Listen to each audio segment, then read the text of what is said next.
All right, welcome, folks. It is another episode of Quizzing in America. My name is Jeremy Conman. I am your host, and today I have a guest I have wanted to have on since I started doing this podcast. One of the guys that I have known in the trivia world for longer than just about anybody else, somebody who I have considered a friend, who I have great respect for, and who runs one of the best pub trivia companies in the country, maybe the best. It's probably the pub trivia I've played the most often. It's based right here in Chicago, which is my home city. We got Dan Burns from What Do You Know? Free Pub Trivia. Thank you, Dan, for agreeing to do this. We're finally getting a chance to sit down and chat, and I can't wait for other folks who don't know about What Do You Know to find out a little bit about you and about the background and what you've done. So feel free to say hello, and then we'll jump into it. Awesome, Jeremy. Thanks so much for having me on. Been looking forward to this too. Yes, we go way back. Yes, indeed. Yeah, no, Thanks for the kind words. You've seen this uh, product evolve a lot. And thanks for the kind words. But yeah, we go. yeah, we're recording this towards the end of July 2025, and I first met Dan. I can't tell you the exact date, but I know it was Monday, Memorial Day of 2008. So Oh it was wow. over 17 years ago that we first met. And I know it was then because that was the year I first started doing trivia in February of '08. And I started, one of the things when I started doing it was I didn't really know what I was doing at first. So I wanted to go see other people do it. And you were one of the few guys back then who was doing it. You had just recently started, I think only a few months prior to me picking up my first gig. And I had a friend in from out of town over the Memorial Day weekend, Andy Saunders, a pretty prominent quizzer from Canada who runs the Jeopardy fan page. And we Yeah. wanted to go play some pub trivia. So we went out and we found one of your games at a place by UIC. And I can even remember some of the questions from that first game. So Of when course. did you start doing trivia? Was it '07? Yeah, it was the end of '07. So yeah, it was that's so funny. It was literally a few months right after I'd started. Yeah, you got our timing. Yeah, right there. Yeah, the first two gigs, our Cannes Bar and Canteen in Wicker Park. I don't know if that rings a bell. It's been long closed. R.I.P. Kind of a legendary Oh, place. no, I remember it. Yeah. And I remember. And then, of course, Waterhouse, right? Yes, indeed. Which is Waterhouse just now. still around just under a different name, right? Exactly. Avenue. Yeah, yeah. But yep, those are the first two. Good. You Yeah. remember everything. Good. Now, so you came out from Boston. You're not a Chicagoan originally. You're from Boston. Did you run any sort of trivia out in Boston? Like, how did you get into, like, what made you come to Chicago and say, I'm going to start a trivia night? Did you walk into Cannes and say, hey, do you want to run trivia? I can do that. Or did you know a bartender and they came to you? No, pretty much. Yeah, I'm trying to do the long story short here, essentially. But I used to go play a lot. So Boston College, way back, graduated '03, so way back dating myself there. And we get, and I lived with some high school friends for a few years after that. They're from the area. So I'm from Needham, Mass, in the suburbs of Boston. But we used to go all the time. I lived in South Boston with some friends for a couple of years. Just out of school, all of us trying to. It was obviously a great time. Life mid-20s, and we used to go to this place, the Stadium, which is long gone. It was a bar in Southie called the Stadium. We loved it. This guy John Finneran, shout out. He kind of got, and he actually technically is What Do You Know, Boston. It was only his, like, it was a small operation that he had, but we used to go to his all the time. And I used to, he got to know us. We were those regulars, those kids there, and we'd win here and there. We were okay, but we were a little above it. But we loved it. And I was like, John, I'd love to fill in anytime. He's like, you guys want to host? And so of our group, I started hosting it for him. Pretty much it got to be a weekly gig. He was super generous. It was just a fun thing to do.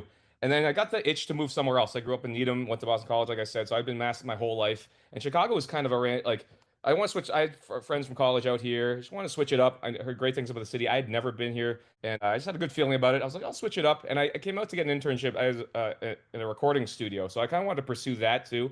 I just wanted to move somewhere else. It's like typical couple years out of school. Don't know what the hell you want to do. I was working in special ed at Boston Public for a while, and it's like want to switch it up. And I actually got this internship as Gravity Studios in Wicker Park. I moved into the Ukrainian village, but yeah, the trivia thing was something I hosted for John, and I told him, I'm going to move to Chicago, just kind of switch it up. I'd love to pitch it out here, and he was like, take a bunch of my questions, do it, any help you need, and literally, yeah, I hit the pavement and walked into Cairns was one of the first places, Waterhouse, a few spots I just went in. I was like, look, I just moved here. I don't know if you guys are looking for something, and a few other spots I can't remember. I definitely just walked in a bunch of places, and those were the two that were like great timing. We happened to be looking for something to do on a Tuesday or Wednesday, so I was like, I'll do a couple of weeks free. If you like it, I'll come in here. We'll promote it a little bit. I'll pass out sheets. You know how the drill goes. Try to get people there to play. And man, the rest is history. I mean, timing was really good. You said you had just kind of started it too, and you probably noticed like what for a city, a world class city like Chicago with infinite bars. Strike alarmingly, like it's crazy how little trivia there was. The timing was really good. Yeah, at that time there was Crazy. very little. In fact, It blows the my mind. way I stumbled into it was there was a bar, Joe's on Weed Street, which is where you See? often have your semi-annual Tournament of Champions, which we'll talk about in a little bit. But they had a trivia night, and their host was getting married, and he couldn't All right. host anymore, and they had to find a replacement. And there wasn't all these trivia companies that you could get. And so somebody who worked there knew somebody who knew me and who recommended me. And I went in and I did that. And oddly enough, your second bar was Waterhouse. My second bar was Rebel Bar and Grill. All right. Both of Same owner. those were owned by the same company. And the general manager was a guy named Pete Mazzone, who I think is the guy that hired us both to Yes, he do was. trivia Little and Pete. kind of helped us both kind of get a foot and get a start in this industry. So our histories are really very tied together. Really. And Yeah. so did you take then John's basic format? And I know you've adapted it a little bit over the years and added some things of your own and changed it a little bit. But was he doing, so he wasn't doing stump trivia, because stump trivia is also big in Boston, right? It is. I'm not sure so much anymore, but at the time, for sure. Yeah, we're all very familiar with this exactly. So everything's kind of connected as we always come to. But he'd worked with the guy, the Bob from Stump, who's a nice guy. We've both talked to over the years and worked on potential partnerships here and there. But yeah, Stump. It wasn't Stump, and he kind of spun off it. He changed it a little bit. He did the four quarter, like similar. It was like a wagering, and it's not. Kind of the general, the wagering, the confidence. Yeah, switch it up a little bit. He used to do a current. You remember when I did a current events round as well? Yeah. And it's funny, like that organically after the shutdown, which we can touch on, obviously, that was crazy. That threw us this whole industry into flux. But yeah, we kind of dropped it there because obviously at the time there was current events weren't too uplifting or whatever. I was going to ask about, Yeah. like you know what I mean? Sometimes the news can be quite depressing. Oh man, especially that shutdown, right? COVID and just how Yeah. just we switch it. So that organically dropped. We just didn't do it on the streams, as you might remember. And that's the only reason. And then when it came back, people were used to it. I was like, you know what? That's just more work. So we just kind of never brought the current events back. But that's literally the main round we used to do. But yeah, it's like the wagering rounds, picture rounds, pretty straightforward format. But yeah, the confidence pool stuff, similar to And so, for folks that don't know, a lot of local trivia companies are relatively small and they have a handful of bars who are probably, and I guess I shouldn't say you're not a national company because I know you have venues that are outside of Chicago. So, in a way, you are a national company, but you're pretty much, headquartered in Chicago. That's the base of operations. That's the bread and butter. That's the meat of what you do. You've got more venues in one city than I think almost any company I'm aware of that isn't like a big national company like a Geeks Who Drink or a Sporkle or something like that. that. Now, is there a way for you to grow this where you're going to be in, all over the country and people can play What Do You Know everywhere? Like, what's the farthest way venue? You've had a Bay Area venue. I know that. Yep, we just restarted again. Yeah, that's kind of those have come and gone, but yeah, with slowly but surely. The long-term plan is the franchisable. I have, and Gordon as well, right, Jeremy? I mean, we all know this, Yes. and it's been great. He's super. It was perfect. He's a long-time host too, and he stopped hosting for a while. He had a couple different jobs, but he was super. Like he is anyway. He's the director of operations now, as of a couple of months ago. Something I've needed to organize my brain, to try to grade what the next level is, and he's helping streamline a lot of the stuff for franchising. We'd love to get it out there. We got a lot of things ball rolling on being able to make it very portable and franchisable. Just sell the product out, just like much like kind of Geeks does. And but yeah, we have a Bay Area spot like Ray Ray's Tavern, I believe it's called. It does well there. Yeah, and a few spots outside. And there's a few in Champaign. We got a Champaign chapter. So Yeah. that's funny. Yeah. And Des Moines, Iowa, I believe you've had a spot. We did for a while. That place did close, but yeah, that was Okay. a friend too. Lee, you probably know, he's a long time host. But yeah, all these like kind of organic ones are kind of like hosts that either moved and you're like, oh, I'd like to try it, and sometimes it sticks, sometimes it not. Over the years, there's been several spots that, but yeah, we're definitely working towards like a really franchisable thing. I got to learn more about, don't have the yeah how that Now, all. what do you do like when you're writing questions, and you've been writing questions now for close to 2 decades? Is there a Absolutely. process you go through? Is there something you aim for? How do you try and keep your questions fresh? How do you try and appeal to people of all, when we started doing this, 17, 18 years ago, there are people that are now coming into the bar and playing trivia, and they were 5 years old when we Yeah, started doing trivia, right? it's wild. So Yeah. like how do you make questions that appeal to guys that and women that weren't alive when 9/11 happened, you I know? know, it's crazy, right? Yeah, we're dating Yeah. our culture. I mean, we're the totally. Yeah, we've been. It's a great question. The short answer is I'm outsourcing a lot more now. I'm helping, I Yeah. still kids helping. No, I still do write out the bulk of it, and and going through. There's a whole process too that we have a lot more help too. I think I know a lot of the staff, like John Robinson. I know you played on a team with him. But he's helped proof a lot. He a lot of updating questions. We have a whole database. There's a lot of moving parts right now. It's kind of exciting. I have a full time developer, this guy Jay, who's building out this whole back, which is awesome. So we're gonna do a whole question database, and I guess the answer to the question is kind of like we're gonna go through. We go through. We're gonna date each question. They're gonna have there's a whole process we're working on, but I essentially have like outsourced a lot of the younger pop culture, and there's so many TV shows as you know now too. That's like the toughest thing. Sure. There's just like to keep up with, and we do the TV branded stuff. So I have a couple of like 20 something hosts that like to write and certainly keep up. But yeah, so I still, I don't write nearly as much as I have more help. So, and we're kind of putting all the questions into a database that can kind of spit out, streamline a lot of things. I mean, you and I, yeah, we grinded it out for a long time, and but I've just a lot more help is the short answer as I drone on about it. But and kind of the younger perspective. But there's probably 50, the actual process, 50, 60 websites, probably similar to, it's like obviously all the Wikipedia lists. You know my style very well, and I do, those, and it definitely plays to my strengths as yeah, a trivia player. I'm a I know, I'm which a annoys pop me. culture Yeah. guy, and you tend to be heavily pop culture. And one of the things I think one of the great things about your trivia from a marketing perspective and from a franchising perspective is it's quality trivia, but it's also what you're going to get, right? Like there's a Mhm. format, and I guess we'll talk about the format now. For those that don't know, What Do You Know game starts out with 6 questions in 6 different categories. But the first one is always going to be a who am I question, and the sixth one is always going to be a sports question. So when you play a What Do You Know game, okay, the first question is going to be identifying a famous person, the sixth question is going to be a sports question, and the 4 in between, the categories rotate.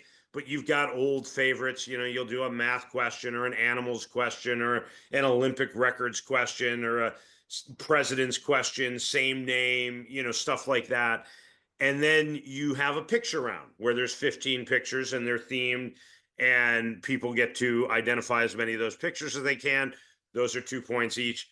And we follow that up with another. And, for most hosts, I have to have them ask this, right? But I've played your game so much, I can just do it Yeah. from rote memory. You're going to go to another round of 6 questions, which is always going to start with a name of the year and always going to end with a different specific TV show. So people kind of know what they're getting, and then another handout round, and then you have your 2 final questions. And the game takes 90 minutes to 2 hours, and it's a great variety of both pop culture, non-pop culture. You generally get a couple of softball easy questions in there, but as somebody who plays a lot of trivia, there are always challenging questions in a What Do You Know set. Like I think maybe in the hundreds of games, and I'd say it's got to be at least hundreds that I've played of What Do You Know, I think I've only had 1 or 2 perfect scores. And that's For you, yeah.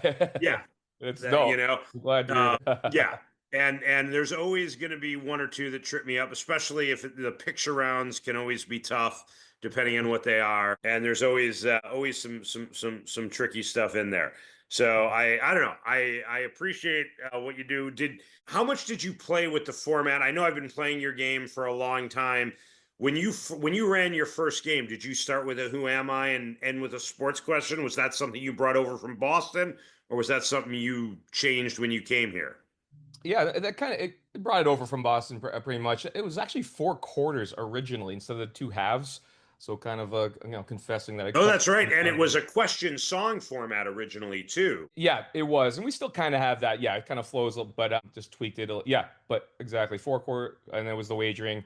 And I always did start with people. That was something that John had kind of branded, and then sports was usually in the first round, so little tweaks like that. But yeah, all those branding things, I think is kind of cool. Exactly. It's like kind of brands the game. It's just familiarity. You know what you're getting, And that those kind of, but the people in the sports for sure. Name the year kind of organically became just the first question. It was always part of the, it was a category that was almost part of all his games that we played, and I liked it. Those are fun ones. You draw out the year and that's right. So the name of the year thing, and that just became the first question to kick off. So yeah, those are the branded ones. The first and last of each round were kind of tweaks that I kind of finalized, and then the TV show I think was just kind of it's the one specific thing, but. And what was the sorry, I lost my train of thought there, but is John still doing trivia out in Boston? Do you know?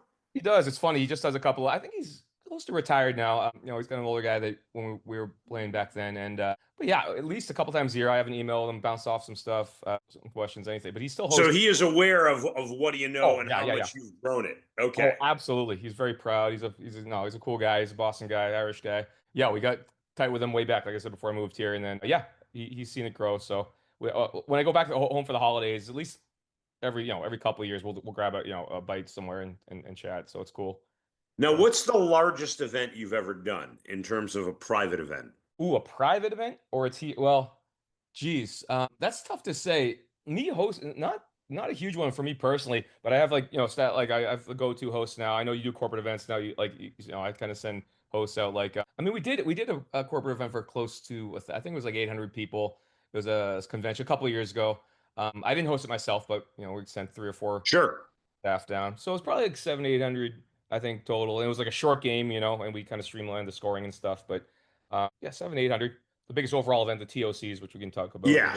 But as far as Now, of course, you, like many of us, stream games during the pandemic, and you came out with an automated answer system where people can answer online, but you never really implemented that in the bars. You're still a pen and paper game in the bars. Was that a conscious decision? Did you do that because you don't like people on their phones when they're playing pub trivia? A lot of the bigger companies now, whenever you go in, like Sporkle, Geeks Who Drink, if you go in and play in a bar, you're answering on a phone or a tablet, which there's a lot of positives to that. And from a hosting standpoint, it's certainly easier and quicker to score things. You can do some ritzy things with it, but it's also really difficult to police people looking stuff up because people have a device in their hands and there's really not a lot of ways you can stop that.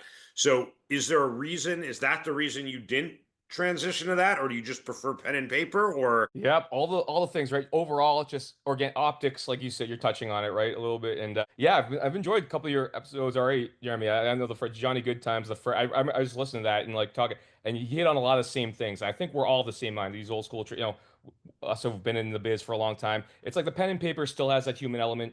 I for sure. It's like that. It just organically stuck. I never wanted to really transition to it's people still appreciate it. It's still preferred, to be honest with you. I oh, mean, I yeah. think it is by most people. I think it is preferred. I think it's great. Now, do you have now? And we used to actually, you and I used to get together from time to time, and we would go out and check out other games and play other trivia. And Yeah, absolutely. you're a pretty good trivia player yourself. I mean, you have to be after this many years of writing questions. You've got a pretty good knowledge base, and you got into it because you were playing all the time.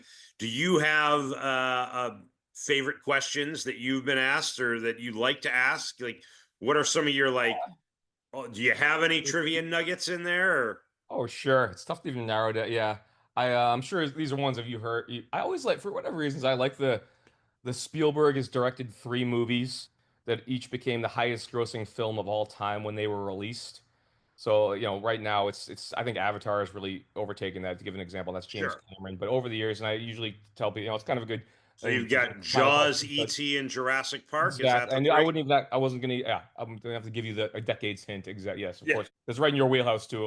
But yeah, 170s, 180s, one. So that's a kind of a fun one we go. And we were doing some of these fests too, which is kind of like, we've done a couple because Chicago, as you well know, is like the street fests are a huge part of the summer culture, which is a lot of fun. So we did one a few weeks ago, and we'll have a tent and just set up a wheel of categories. And it's really for us.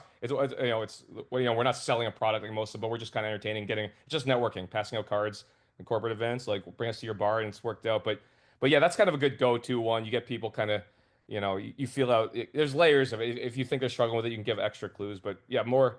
That's one of my favorite movies ones. Yeah, there's Yeah, well, I'll tell you, you asked one of my all-time favorite trivia questions at a bar you were hosting, and I'm sure you'll remember the answer. But it was at Merkel's Bar Of course. Which was Still going a strong. Friday night gig you used to host It's regularly. Friday. Yeah. And I used to play with Doug Robeson and Oh the yeah. Southern Comfort guys, Southern Comfort. um, Yeah, yeah. who you may remember.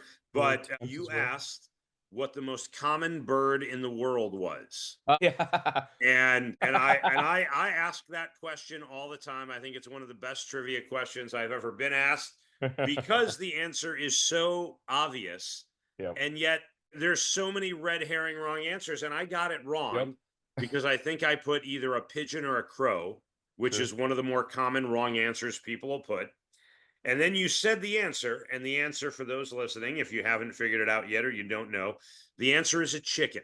And I was eating a chicken sandwich when you asked that question. So when you said the answer, I had Oh, this this immediate makes me thing of, happy.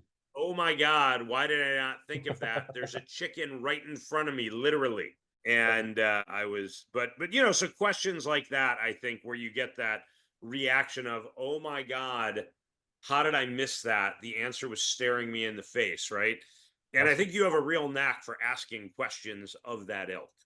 absolutely. I appreciate that. That's the best possible because exactly we've talked about this. That's kind of what you want, and I appreciate that. Yeah, definitely go for that. And I feel like I've cracked a good code on that type of thing. Yeah, that's a great one.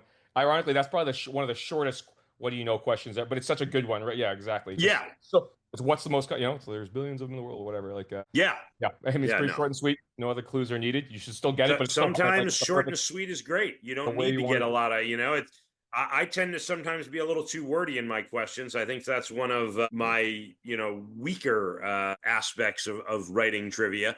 And I need to sometimes, learn to condense and use fewer words to get to the point. You're But a talker, Jeremy. That's why you're good at podcasting too. So yeah, yeah, well, all I, natural. It's all the I same like thing. to talk. I like Like to to talk. hear my voice. I like Long-winded. to, yeah. Yeah. Hopefully, other people find it not so grating on their ears and enjoy listening. So Dan, you've never been on a game show though, right? Have you ever auditioned for one? Oh, you know what? I really haven't. I don't know what it's imposter syndrome. I kind of check. I think there's a couple that I thought about. Who wants to be a millionaire back in the day? At least take the test and stuff. No, but I really haven't. I definitely don't have the chops for Jeopardy or anything like that. I appreciate your kind of. I consider myself like slightly above average at trivia. Right? Like if I could retain all the stuff, and you have a steel trap, but I know you're in kind of this that echelon of subculture. We should talk about Trivia Nationals a little bit too. Met a lot of common people there but yeah, I'm not on that level really. Stuff like the chase and stuff like that. I think it'd be part of a team, but it's nothing that I've really been motivated to do. And I think a little chicken, but referring back to your favorite question, but no, I don't know. I haven't. This is a short Well, answer. I think you should maybe audition for some. I think you'd make good TV. I might. I think you'd do well too. So, yeah. Absolutely. Yeah, it Yeah. just has to come across in the cards. But yeah, always considering it. But but you've had several Jeopardy champions that have played What Do You Know Trivia. People that have been on. I've been on multiple game shows. I know several people that have been on Millionaire, Jeopardy, whatever, and have played your game and have gone on after they've played your game. In fact, I'm thinking of one guy in particular, Greg Hey, yeah, Peterson, I believe, yeah, yeah. and he won $250,000 on Who Wants to Be a Millionaire. And if I recall correctly, I think his $250,000 question he knew the answer to because of a question you asked in trivia, and I think he gave you a shout out in that episode. He didn't give you any of the money though, did he? He didn't. He ghosted on that, and he said on that episode, he said, "I'll if I get this right, I'll owe Dan dinner." I haven't even gotten a dinner out of that two I'm quarter gonna have to million. get a hold of Greg, have him take you out to dinner. I mean, the least he could do it, right? No. Yeah, that was great. That was a trip, and we have that clip too. We play, we'll play it here and there, and so. But yeah, that was awesome. It was the question: what country ends in stan, but only borders 5 other countries that all end in stan. It was kind of a typical, and Yeah. he had just I think it was the week before, so he gave a great shout out, and he gave that was really cool. Yeah, we've had several Jeopardy chat. We actually Brian Chang is a current host. He hosts at Bex, and yeah, Oh, is he hosting for you now, Brian Chang? he is indeed. Yeah, he's been about a year. I Yeah, want to go to a Brian Chang game. You're gonna have to let me know where he's hosting. Absolutely. Bex on Wednesdays. I'll follow up and remind you. Yeah, it's kind of a Lincoln Park. Yep. I'm gonna go see a Brian Chang game. I like that. Rowan Ward was a Tournament of Champions competitor. Rowan plays your game often in the TOC, and yeah, a lot of. And I'm glad to see you went down to New Orleans this year to Yep. Trivia Nationals, one of the first kind of national trivia gatherings, and got to expose a lot of like the upper echelon trivia community to What Do You Know that may not have played it before. And you're going to be at SporkleCon in just a few weeks here in Chicago, right? Absolutely. Yeah, it's coming to Chicago. Perfect timing on that. Yeah, and I credit you with the Trivia Nationals thing, Jeremy. We work well together too. And for listeners out there, we've kind of joined forces. I know you kind of ran Brain Sports Brain Bash for a while, but man, like you've always been in that community. That's funny. I've run the What Do You Know trivia biz for so long, but I've never gone to these trivia nationals. Over the many years, I'm like you're the opposite. Like you're everywhere. You're all over the country doing well, going to baseball Yeah. games foremost, but also you went to the Vegas for year after year. It's like, oh, you should always come, and I never like kind of did it. And you kind of put me on the radio. You looped me in. I'm blanking on her name. She was very sweet, the organizer. This year, she looped me in. It was like, oh, kind of let the fire in me to actually to go to one of these, and it was yeah, it was awesome. I mean, Well, that's great. Yeah, Leanne Whitlock was the Leon. organizer of that, and I hope you get to more of those. I'm glad you did. In fact, talking about me getting around, I'm on a quest to play trivia in all 50 states, Oh, I which, know. as of the Awesome. recording right now, I am 3 states shy of. We're recording this on July 20th. It's going to get released tomorrow on July 21st. Tomorrow night, I plan to be in Fargo, North Dakota, playing trivia in North Dakota for the first time. And then on Tuesday night, I plan to be in Sheridan, Wyoming, playing trivia in Wyoming for the first time.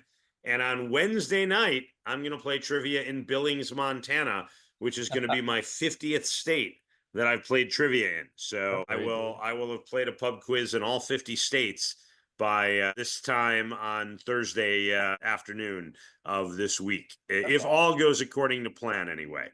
And That's hopefully I'll have some of those hosts on as guests and talk trivia with them. Now, how long was it into What Do You Know before you ran the first TOC, which is the TOC, by the way, for those listening, is the What Do You Know Tournament of Champions. It's a contest that is held amongst the top What Do You Know teams in and around Chicago. And even those that play outside of Chicago are invited if they want to come up. And you get 100+ teams together, sometimes at multiple venues, playing one game simultaneously, and you crown an ultimate champion of What Do You Know. And there have been over 25 iterations of that, or is the 26th one coming up? What's the one coming up? Yep, it's the 26th coming up the week just in a few weeks, August 9th, and that's the Saturday before SporkleCon. So we got two back-to-back fun events. Yeah, TOC 26. Yeah, I mean the first one, they're So you 2010 or do it 20. twice a year, but Yep. obviously we took the pandemic off. Yep. So was the first one right around what, 2011, 2010? 2011. I believe TOC one was 2011 at the Cubby Bear. Interestingly enough, which we came full circle and did last year. But since then, Joe. But yeah, 2011 was the first one. Like you said, twice a year. We do a summer one and a winter one, and you have to qualify, which is kind of fun. It really helps the weekly bars, as you know. Like you kind of pick a Yeah, bar. no, I know teams that specifically look for those qualifying periods, and I know teams that even don't play in the tournament but still like to qualify. So, It yeah. works great. Yeah, and it retains the bars. It definitely helps the consistency of people, boosts attendance for that too. So yeah, it's fun. 10 weeks. You take the top six scores, blah blah. And then we do keep the standings on our website so it gets traffic there. So yeah, it's worked out. We've tweaked it a lot, twice a year. So that 26 is coming up on August 9th, and we'll do it back at good old Joe's Bar on Wheat Street, and we'll have it at King's as well. And you mentioned the multiple locations. It's been a cool thing. This developer that we worked with the last couple of years has been awesome. They kind of like streamline the scoring and stuff, so you can have all these teams in one game, input scores from multiple things. It's really stable. We're constantly tweaking that too, and that's part of the franchisable model down the road. And there's a lot of possibilities, virtual, live. You can combine, and you put all the scoring up, automated scoring into one thing. So we'll Yeah. be at Well, I three love that spots. it's at multiple venues because you can get multiple teams involved, and it Exactly. hasn't affected the pace of the game, is the thing. Like, because everything syncs up so nicely with the game, it still takes just, your normal 2 hours to play even a TOC game, even with 100+ teams playing in it. Obviously, the difficulty of the questions ramps up a bit, but it is a lot of fun, and I've played in a number of them. I'm going to give a shout out to Pop Pop in the Attic, who I believe, Okay. what have they won it 7 times? I believe they have seven. They do. And I Impressive. believe they're the only three-peat as well. Didn't they three-peat once? They three-peated once, and they have seven total. Yes. Yeah. The only team that has So more than I'm you, I'm a little technically. disappointed because I have personally won six. Well, I mean, I with teams obviously. but with three different teams. So Yeah. Pop in the Attic has remained consistently pretty much the same team, and they have one more TOC title than I do. Although I technically, with an asterisk, I could claim a seven because there was a team that won it called Bald and Beautiful. That Oh was yeah. my team that qualified, You were sick but or I something. was sick and in the hospital and I didn't play that TOC. So I wasn't part of the winning team, even though I was the one that qualified the team. So That that is an asterisk. I'm not giving that to you, Jen, but fair yeah, enough. yeah, no, I'm not claiming it. My first one was with a team called More Cowbell. Oh yeah. And Okay. then I won three of them or four of them with the Wolverines, I think, maybe three. Oh, maybe I only have five. Boy, I tell you. I was gonna say, I was gonna Yeah, double I it. think I have five. I think I won three with the Wolverines and one with all the way with LBJ. And Okay. then Bald and Beautiful would be the sixth if we counted it. But again, doesn't really count. But, I love a good what do you know game. And while we're not going to do the picture round in this game, and by the way, if you go to a what do you know TOC, the picture round that's another thing. The TOC has kind of evolved over time where now the picture round is pretty much consistently always close ups of famous faces, Yeah. which I got to tell you is so much harder than you would ever believe. Teams will get two or three and still be in the running to win it because Oh, that's how difficult it is. And then the ID round is always before and after, which is always fun. I love a good before and after. And then you mentioned having you used to do current events, but at the TOC you always scrape the current events and you replace it with an escalating clues type question, which I love. Escalating clues I think are really really fun. Sometimes some of the most difficult ones to write because you they are. really Yeah. have to find that perfect clue that can kind of ladder down and become more obvious with each passing clue. Anyway, what I'd love to do is I think you maybe have a TOC set that you're going to kind of run through with me. And it was a TOC that I was not at. So it'll be questions that are fresh to me. And we're going to play along so folks can see. And for those listening, the difficulty level on this game will probably be much harder than what it would be if you went to a regular bar what do you know game because this is a TOC level set. If I and correct me if I'm wrong there. Yeah, no, that's the goal for sure. And we try to sprinkle in, one or two kind of easier. But yeah, exactly. Long story short, it is a tougher one. We try to ramp it up. And some of these are pretty involved. Obviously, we can't really do the picture round. The ID rounds are before and after, and I'm not going to read all that. There's so many words there for you. But You we can do. read a handful of them because I like it, but I know you are a trivia jug. Yeah, I know you do. Yeah, we can do a couple of them. we'll see how we're doing on time. We'll go through them, but yeah, let's at least get the questions in there because those are always fun. Absolutely. All right, let's do it then. So we'll do the first half from TOC. I believe this is 24. Yeah, which is one of the few, yeah, that you were not at. So this is all fresh. Yeah, people is always the first category, right? And we do kind of announce the categories beforehand and stuff, but that's what all All the right, part. so what are our categories after people in this one? So the first half for the TOC 24 from last year, people is always our first category, and any what do you know game. Video games will be two. Anagrams is the third one. We kind of mix those in. Those are kind of fun. And then four is animals. Five is musicals, and we always close out that first round, as you said, with a sports question. So it is people, video games, anagrams, animals, musicals, and sports. So this is that's the first half for the TOC a couple years ago. So the people question is two living actors have won both an Academy Award for Best Actor in a Leading Role, so Best Actor winners not just nominated, and B, a Grammy Award in a music performance category, which was not related to their film work. So, for example, Joaquin Phoenix won a Grammy Award for his work on the Walk the Line for the soundtrack, and he was but it doesn't apply there, even if he won the Oscar, which I don't believe he did anyway. But we're looking for two living actors essentially, both Best Actor winners, leading role acting winners, and also have won a Grammy Award in for something not related to any of their not related to their film work. Living actor. Okay. I'm almost positive that Jamie Foxx has won a Grammy Award. And I know for a fact, obviously, he won a Academy Award, and I don't believe his Grammy Award had anything to do with Ray. So that for sure is one. And you said we're looking for men, right? Not women. This is Yes, male actors. okay. Yep, yep. So we got to eliminate Cher. Oh, wow. So now, besides Jamie Foxx, who else is a living Oscar winner with a Grammy Award? Give a slight hint. Okay. Like I said, So, I mean, like, I know that Jamie Foxx is one of these two. I will give you that. Jamie Foxx is correct. Yeah. Like that's 100%. The other one, that's what makes it a TOC level question, is getting that other one. Like I know Eminem has a Grammy and an Oscar, but he doesn't have one for acting. Yep. Oh boy. This is a solo set. Yeah, no, very famous guy. Oh no, he's not alive. I was gonna say Frank Sinatra has Oh, Grammy Awards and an yep. Academy Award, but Well, he's not alive. So he's no longer with us. definitely not him. Let's see who else. Boy, this is tough. So That's his why it's Grammy. TOC level. It is. Well, again, I like this one. I mean, when you hear it, like, of course, I like, oh yeah, he must, give you a Yeah, slight I'm hint. trying to think of. You said best leading actor, right? Best lead actor, yeah. So it doesn't. Yeah. Okay. So one best lead. If you kind of any, he's tried to make somewhat of a comeback. Apparently, I've seen clips recently. Very long career. His Grammy Awards happened well before his. Yeah, no. I'm trying to think of. So we've got Dustin Hoffman isn't going to have a Grammy Award. Al Pacino isn't going to have a Grammy Award. Robert De Niro is not going to have a Grammy Award.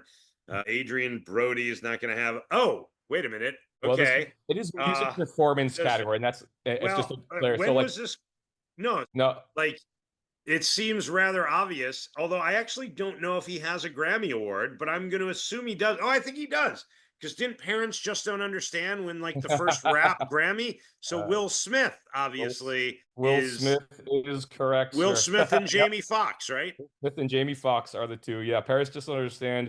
It's kind of summertime. He won a few in the back in the '90s. Summertime was two Yeah. guys who won the a couple of best rap performance. That's Will. That's prime Will. He's had quite a roller coaster career, as we know now. I don't know if you caught. He just released another album. Apparently, it's getting panned. Poor guy. I mean, he's got. We could do a whole talk on it. Yeah, His hey, career, he's a talented guy. He had a really bad moment, and yeah, but yep. I've enjoyed his career, and I hope I get to enjoy more of his career.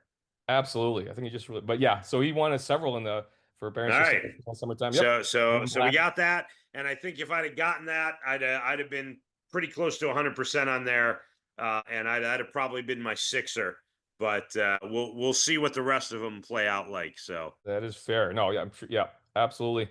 All right, so video games. Which character on the original 1999 Super Smash Brothers roster? So essentially, kind of the classic characters. Super Smash Brothers roster was first introduced to gamers in the Super NES 1990 game.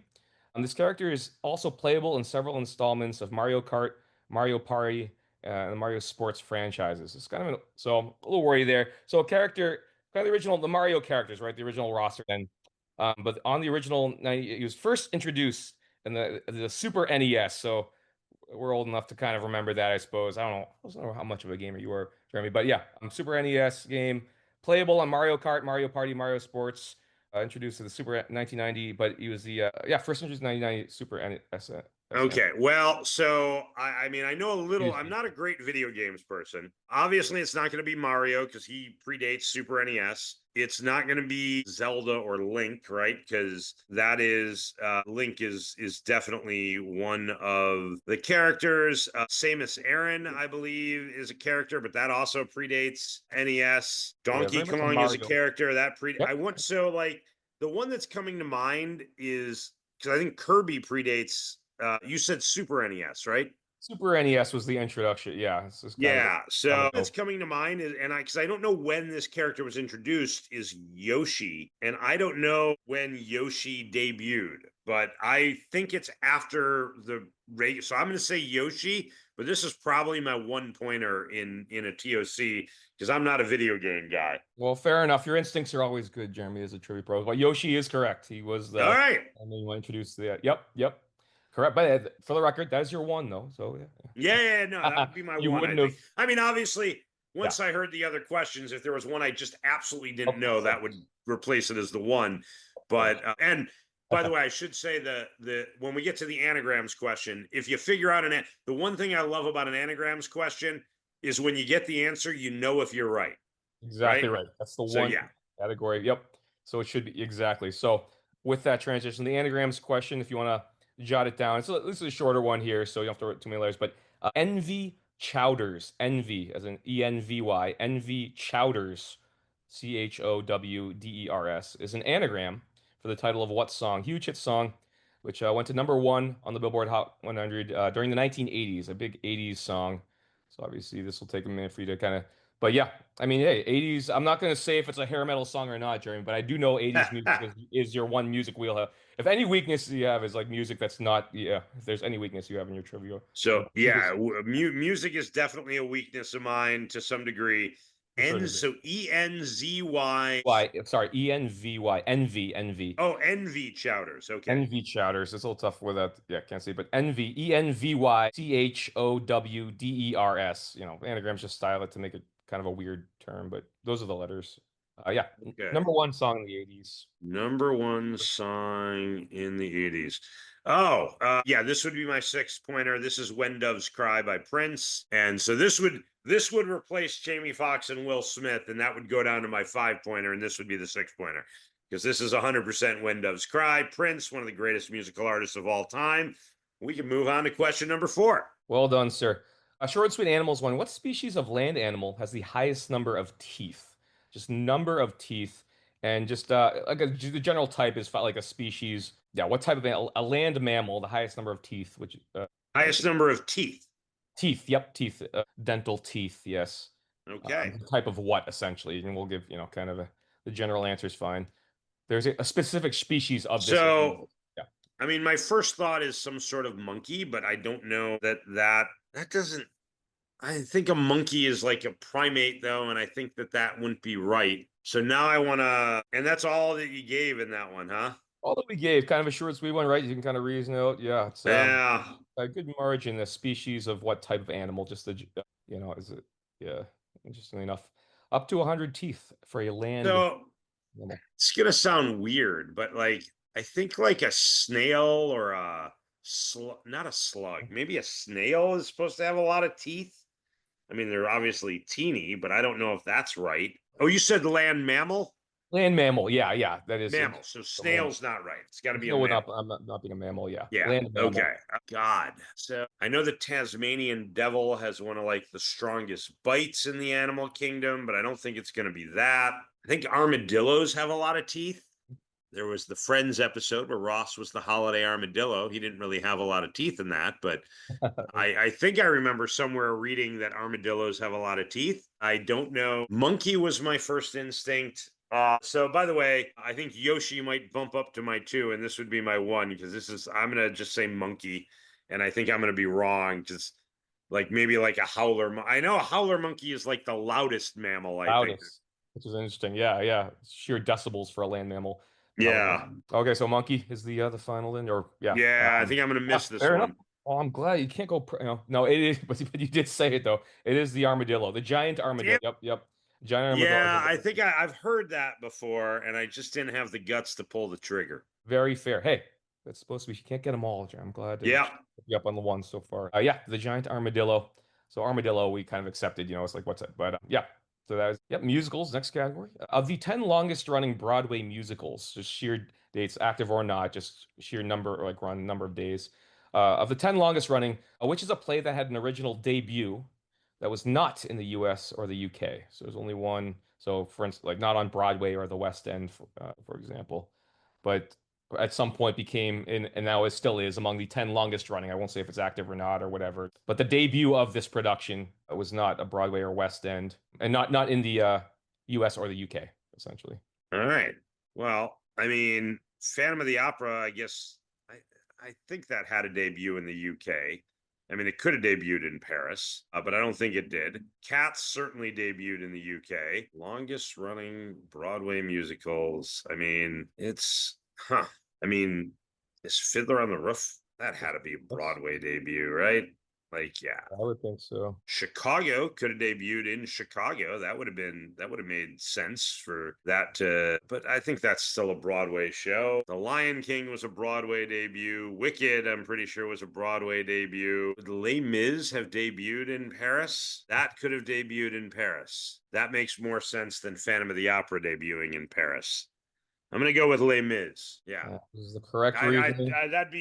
that would be on the lower end. Like it's the The 6 and the 5 are still Jamie Foxx and Will Smith, and obviously the anagram. But and I'm hoping the sports is going to be the 4. So That is fair. I'm gonna throw a bit of a curveball your way, sports, but yes, it is Les Mis, correct? That was the correct reason. You got there. Yeah, being of course the French work. It's a French musical, so it debuted in Paris in 1980 on and then it kind of transitioned to Broadway over the years, and obviously it's one of the more famous titles ever, a million adaptations. So Les Mis is correct. Well done, Jeremy. Excellent. All right, so we'll do the sports one, and we did. So we're gonna do a WNBA one here. I love it. I'm a big WNBA fan. I was a Gee, season ticket holder for the Atlanta Dream when I was in Georgia. I didn't know that. I've gone to a few Chicago Sky games. I think everybody should go see WNBA games. I think they're great, even when Caitlin Clark isn't playing. Right, right. The Caitlin Clark effect is wild, right? And I did. Yeah. You wrote me, and I went and saw Sky Fever last year, and but yeah, I agree. No, they're fun games, and they're really trying to promote the pro. It's like accessible and Yeah. yeah. Oh, I didn't realize. Of course, you all right. Well, you might. So here, so the question is: two of the top four scorers in NBA history, WNBA history, in terms of total career points, have the same first name. Give those two. So top four all-time total career points. So obviously, active or retired. You would think these might be. Yeah.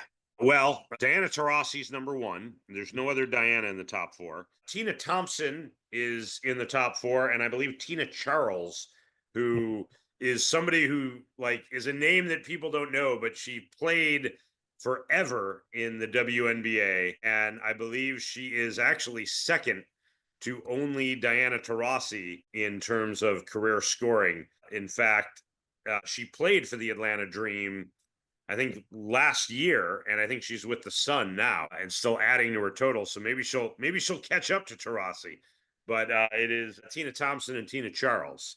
And that one I'm pretty positive in, and that'd be the 4-pointer right there. So That is correct, sir. Of course, you're an WNBA guy too. Well done. Yeah, she's under the radar for Tina Charles. We run, very under the radar, which is of course very under the radar. for sure. Still active, yeah. Yeah, but she's she's a UConn alum, and she was the first overall pick in the draft. I mean, it's not like she's not a nobody. She wasn't like the people weren't paying attention to the WNBA when she came up, which is unfortunate. She's a great player. So No, you're right, and she just overtook the other, Tina Thompson. So yeah, she is number two. You're right. I didn't.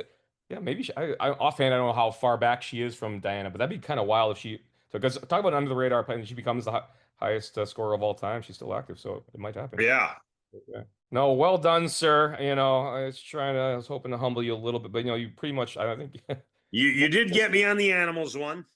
the animals one. I think it sounds Yeah. like, yeah, yeah. No, well done. Cool. I mean, so obviously can't really do the picture round. I guess Yeah, the picture round, I guarantee you, I would do awful on without teammates. I'm not good at the face recognition.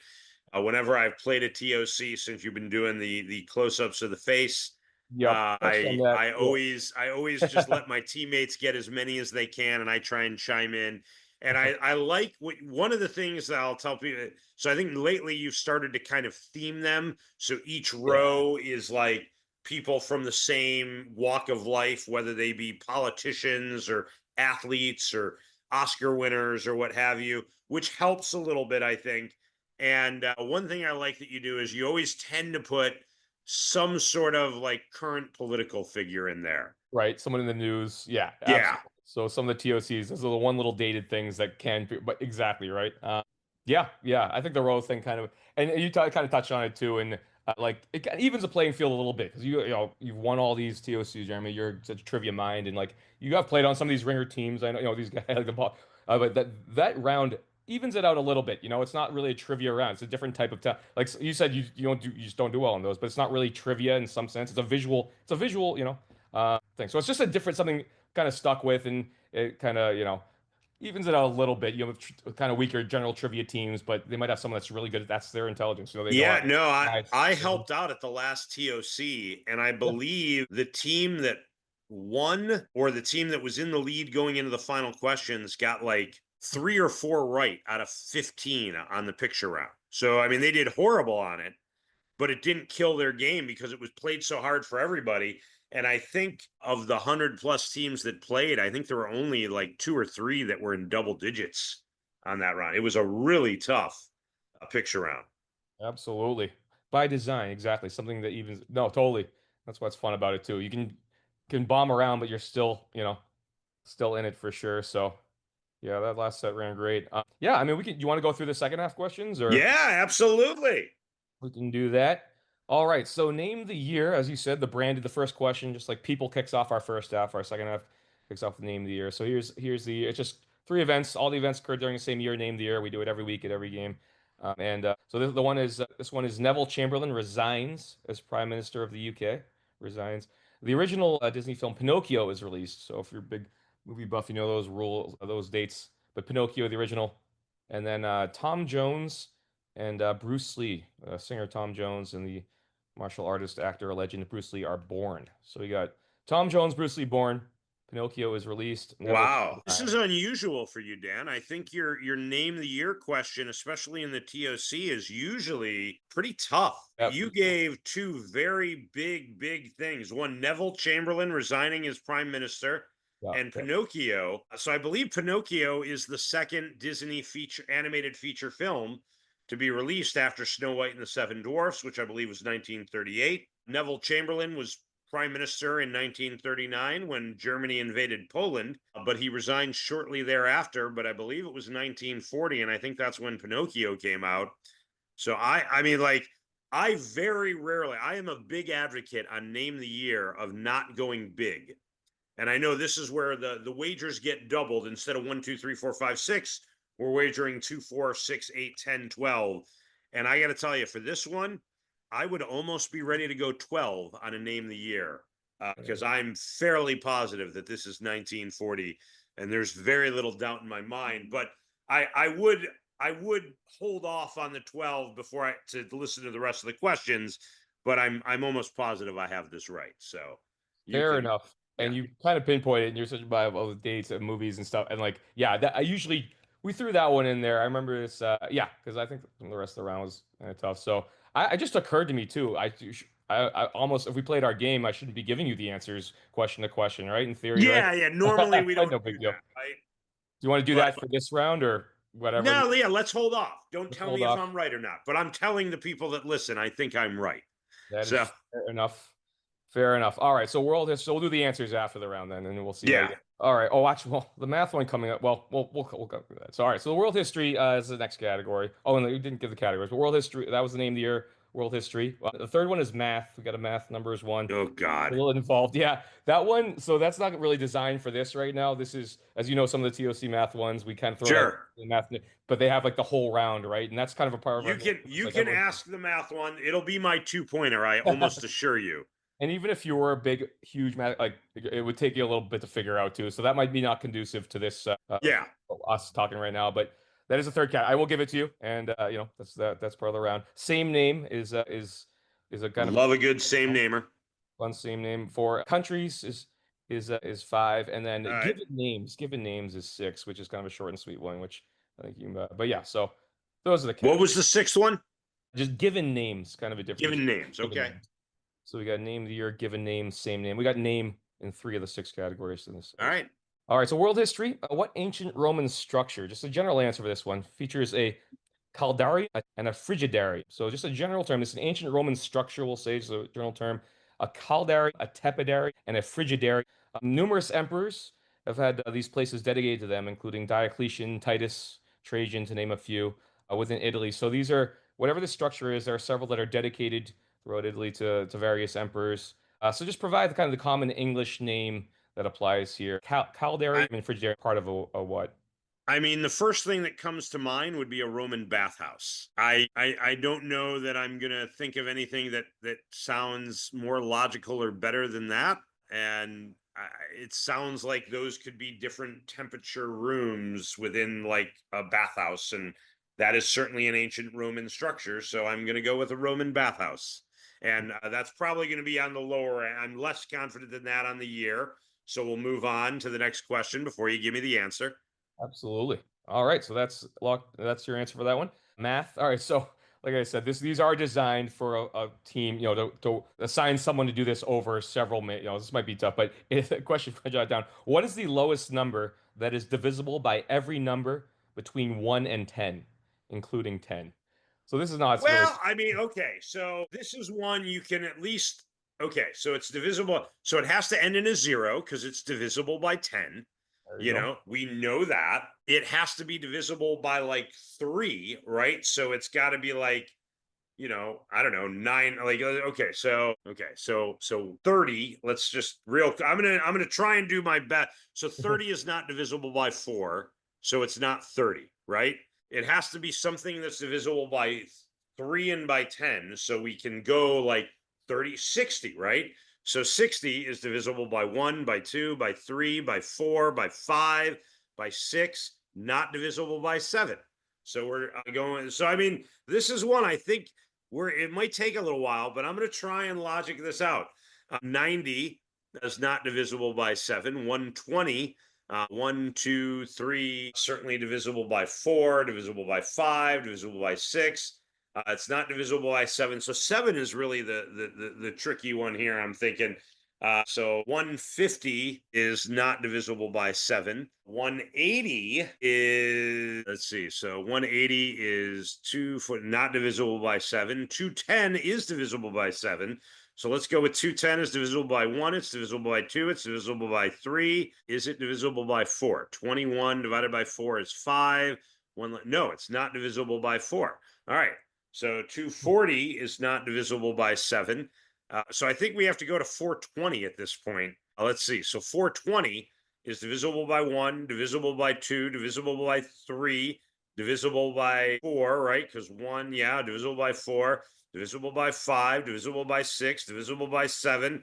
Is it divisible by 8? 42, 8 goes in. This is a fun math one. I don't like math questions, but this is a fun one.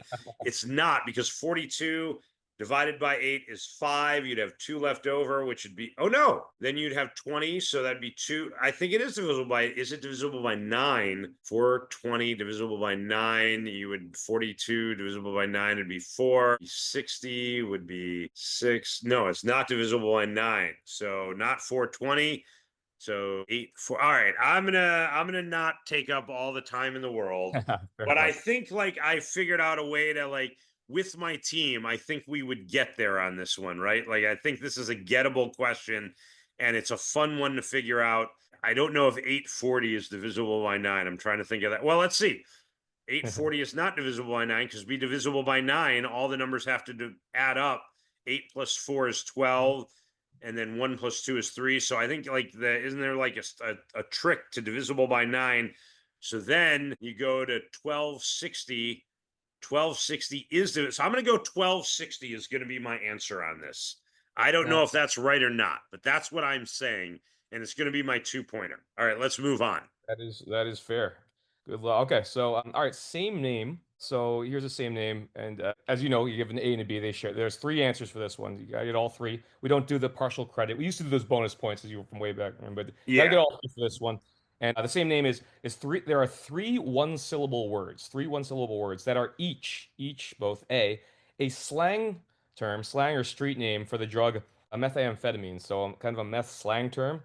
And B, each of these words is also the title of a major studio film that grossed at least 40 million at the box office. Just to give you context, like so a major a film of some type. And 2 of the 3, I threw in 2 of the 3 grossed over 200 million. So 2 of the 3 were quite successful.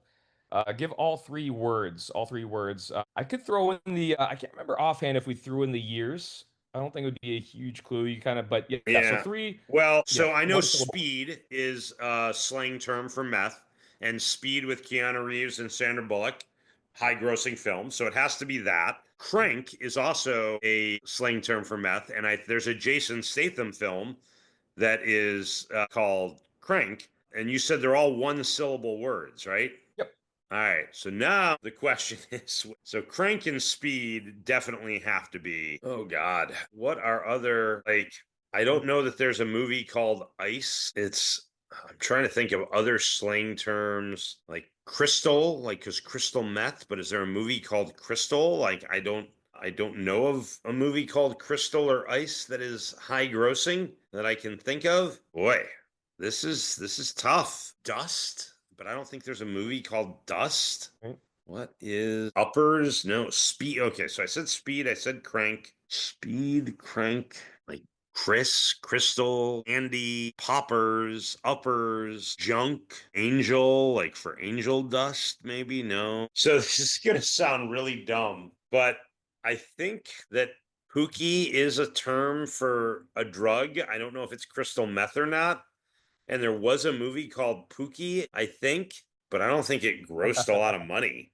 I think there was a movie. That Yeah. can't be right. But I don't have a third answer. Yeah, this is gonna end up being the what did I say was gonna be my two? The math? I think I'm gonna have to make that my four, and this is gonna be my two because I don't have a third answer. That's I know Crank and Speed are right, but I'm gonna go with Pookie for the third one, which I think is just wrong, but I think it'd be hysterical if it's right. All right, yeah. fair enough. Fair enough. Well, yeah. All right, we'll go to the fifth question then. This is right in your wheelhouse. There are 27 member states of the EU. Three different letters begin the English names of at least three member states.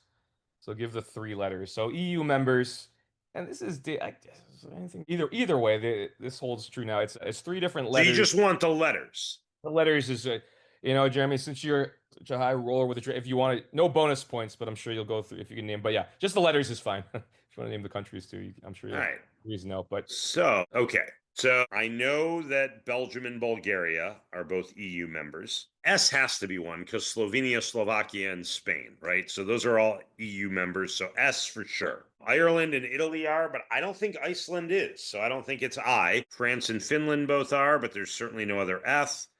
Oh, Lithuania, Luxembourg, and I think Latvia is in the EU now, right? Yeah, Latvia, Lithuania, Luxembourg, or Liechtenstein, but I don't.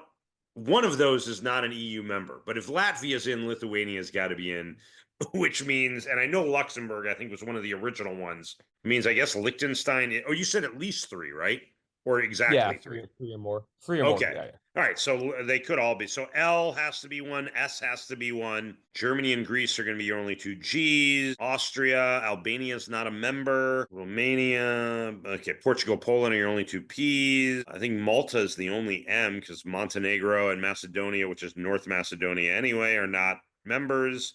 Nor is Moldova. Oh, Croatia, Czechia, and Cyprus, I believe, would all be members. So those would be C's. So I would go with C, S, and L would be my three letters, and I'd be fairly confident in that. So, is this the last question of the round?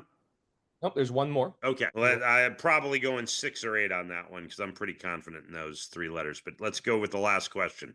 All right. So the last question, short and sweet. Given names, what is the most common given male first name in the world? I'm almost positive this is Muhammad.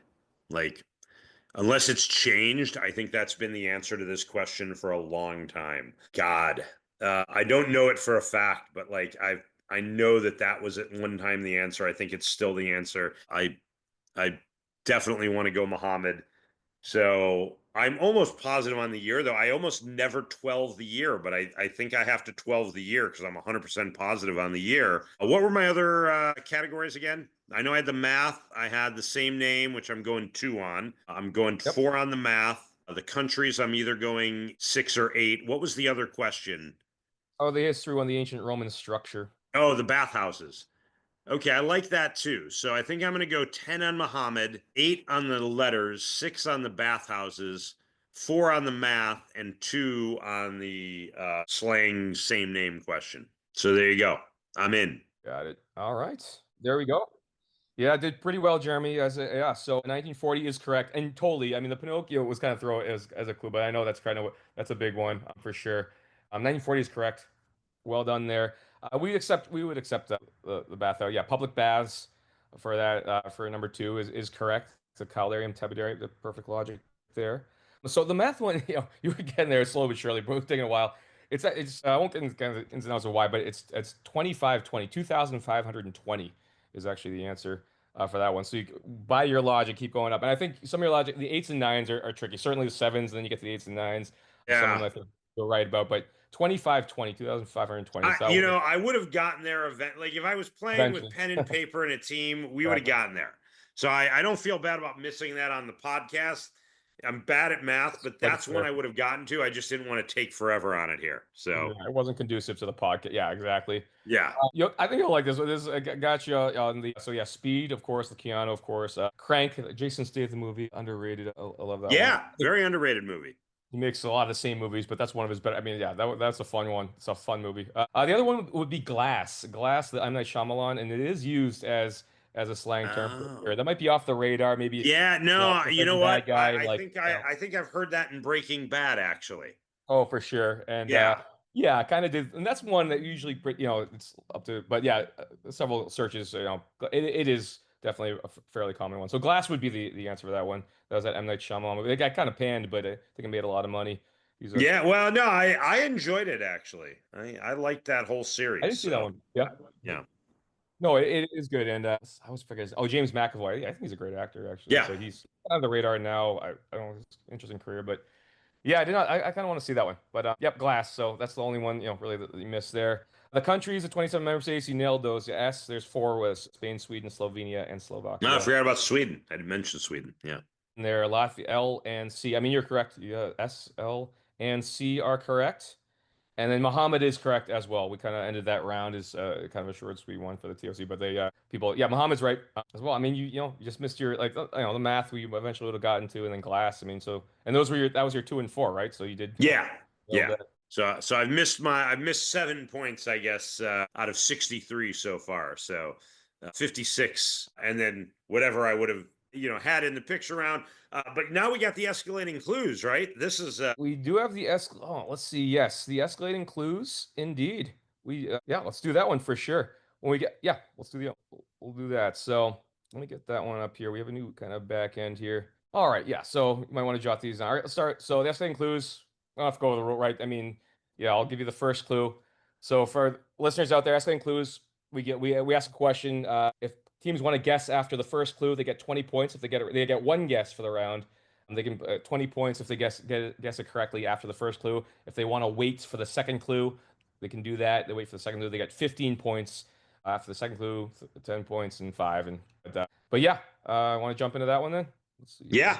All right. So identify the two best-selling American products. These are just meaning high-selling American products by the current three-word name of each. These are products, American products from the following clues. Each has a three-word name, and so they're high-selling products.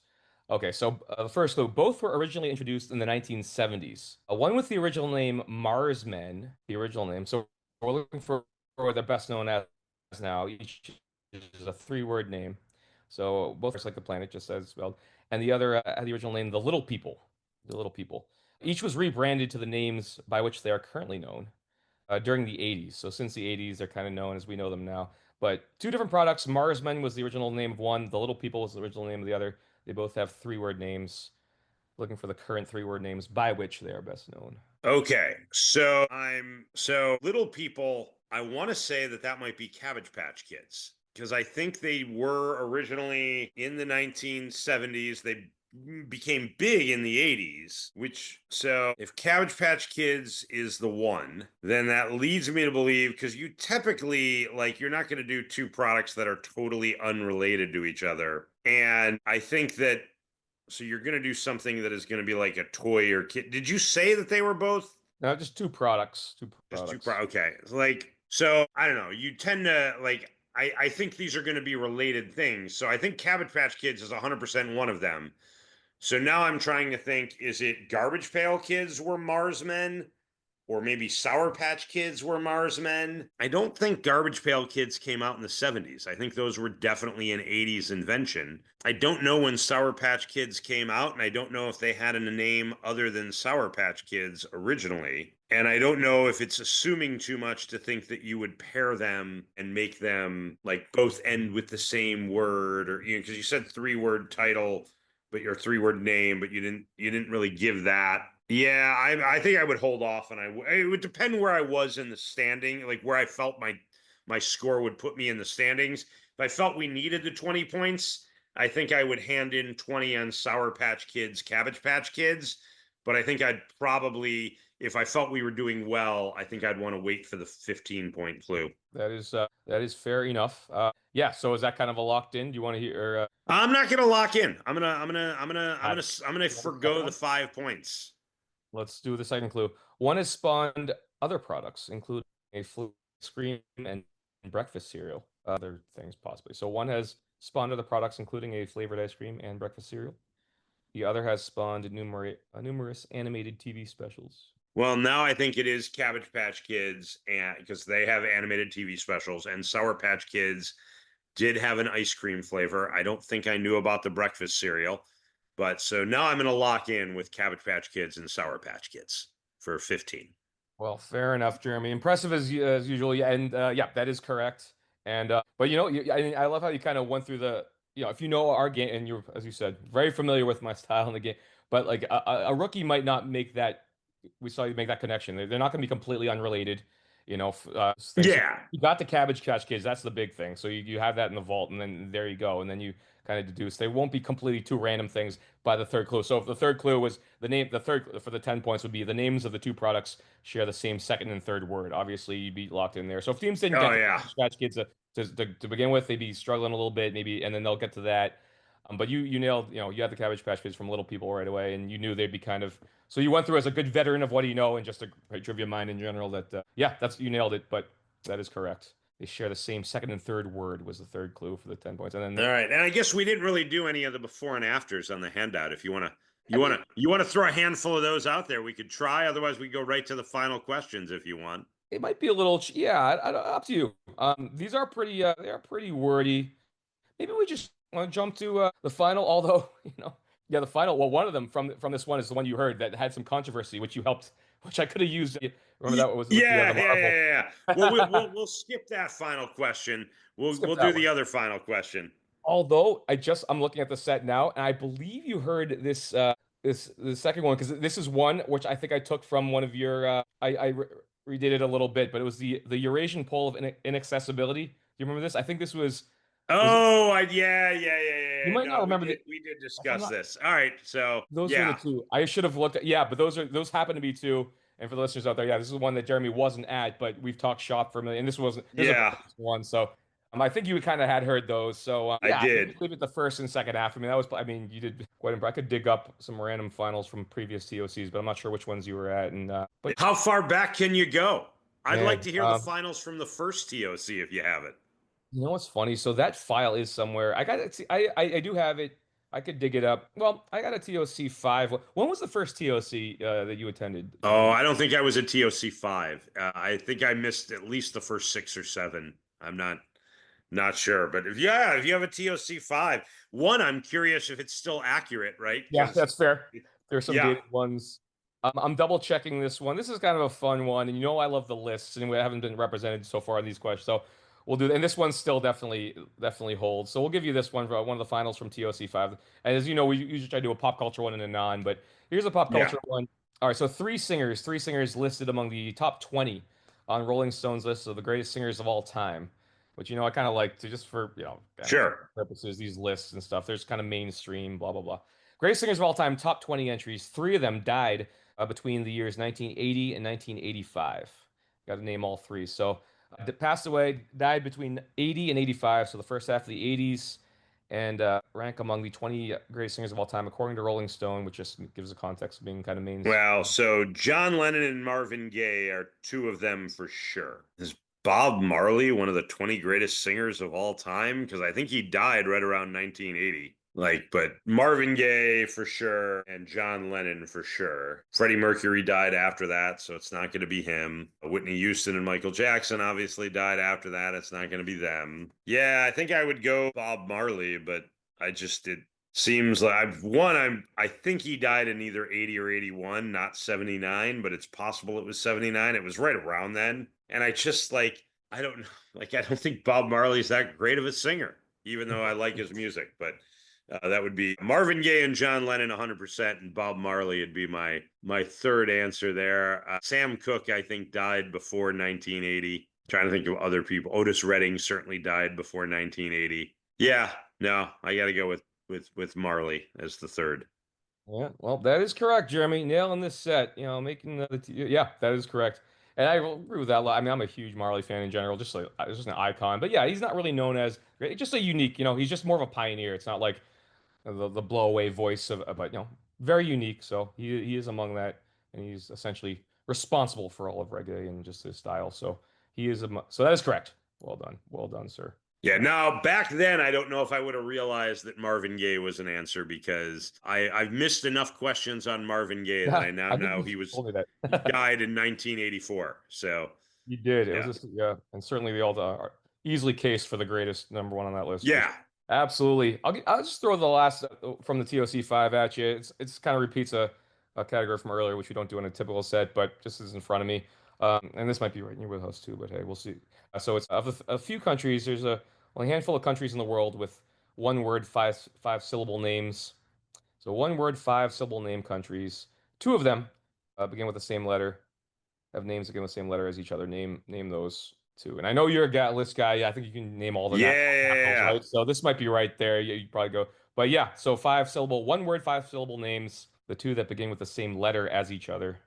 You had to name those two. Well, so Turkmenistan is four. Okay. Ethiopia, Lithuania, Macedonia, Mauritania. Those are both five syllable names that start with the same letter. Yep, yep. Yeah, there you go. Yeah, no, that's a fun one because if you're a big trivia nerd like me, you can name all the countries of the world. And I do like lists like that. So you're right. That's kind of in my wheelhouse, especially for a non pop culture question. The non-pop, exactly. And you know, yeah, you've adapted this exactly. So that is correct. Yeah, Macedonia and Mauritania. Yeah, you nailed that.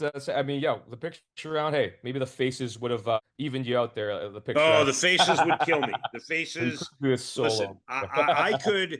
I could go to a TOC and I think I could do well enough to be I wouldn't win a TOC solo, but I think I would be respectable Oh yeah. again because I generally tend to like your style of questions and the way you write them and they go in my wheelhouse. But with the picture round, I mean, that would kill me, right? Like I would never even come in the top 10 with the picture round at a TOC. So Well, yeah, and not to flatter you more, Dan, but like, yeah, it was kind of geared towards that. People like you, and I when we because we all the last like probably 10, like you said, have been the faces, but it was different way back. You might remember. I mean, we've had a couple. I We're like, remember one TOC I played in. It was all bands, and that it was I yep, think it was maybe like yep.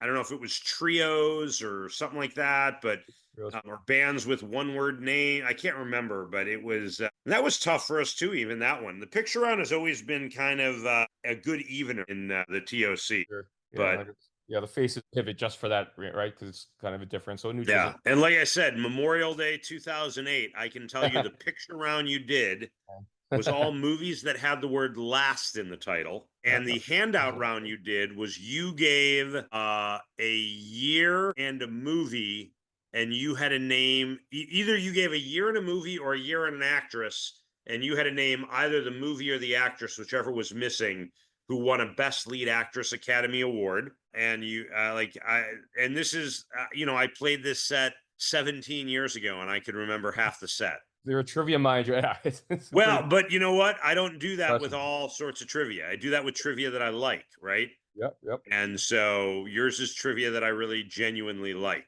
And I think that, people in Chicago are kind of spoiled because, like I said, I've played trivia all over the country, and there's a lot of great trivia out there. I've played a lot of great formats. I think they can all offer something fun.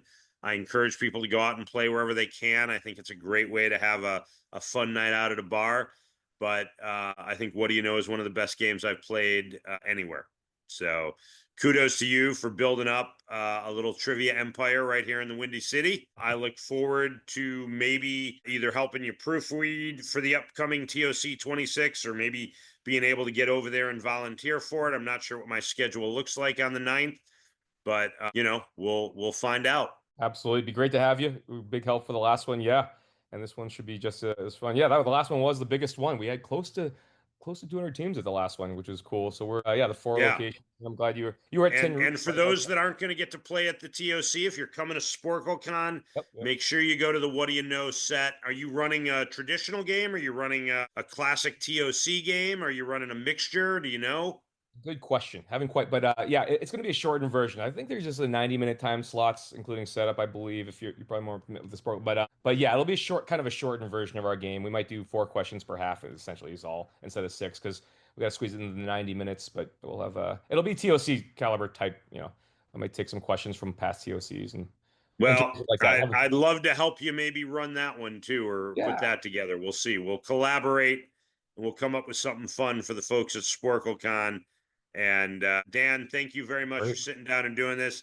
I know it's going to be almost a 2-hour episode because, well, when you and I talk shop, it can go on for a long time, but I appreciate it. I appreciate you. Thank you for everything you've done in the trivia community.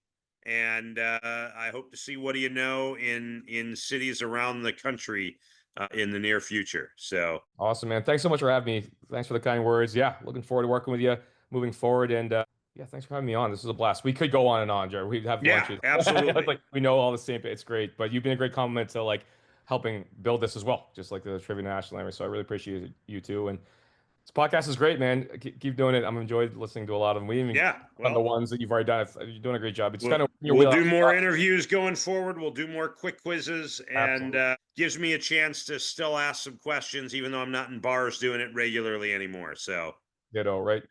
Exactly. Okay, awesome. Sounds good. I'll talk to you, Dan. Take care. Be well. Happy quizzing to everybody else out there. Cheers. Thanks, Bye-bye.